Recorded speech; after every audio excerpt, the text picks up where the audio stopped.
High, আমি কৌশিক। স্বাগত আমার আরেকটি নতুন ব্লগে। আজকে নিয়ে যাবো তোমাদের তাসাতি, যেটা লোকেটেড আছে মাদারিহাট বীরপাড়া এবং জটেশ্বরের প্রায় মাঝখানেই। আমি আর সঞ্জয়দা বিকেল বিকেল বেরিয়ে গেলাম বীরপাড়া থেকে ফালাকাটা রাস্তার দিকে। গন্তব্যস্থল তাসাতি চা বাগান, যেখানে নাকি ভালো সুস্বাদু চা পাওয়া যায়। আর তারই লোভে আমরাও বেরিয়ে গেলাম। যাবার সময় রাস্তা দুধারে সারি সারি চা বাগান, কি সুন্দরই না লাগছিল। আর সুন্দর তো লাগতে হবেই, কারণ এটাই তো আমাদের ডুয়ার্স। এখানে সুন্দরও মাঝে মাঝে ডুয়ার্সকে ভয় পায়। এই তোমাদের একটা শায়েরি বলছি। চা বাগানের পথে হাওয়া গায়ে গান, ডুয়ার্সে হারায় মন, ভুলে সব অবসান। দুজনে গল্প করতে করতে চলে আসি আমরা প্রায় তাসাতি টি স্টলে।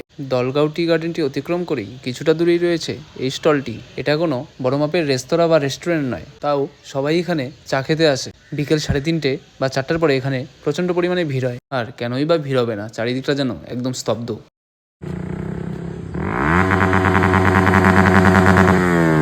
এই মেয়েটি রাস্তাতে স্টান্ট করছিল, আমাদের দেখে খুব ভালোই লাগছিল।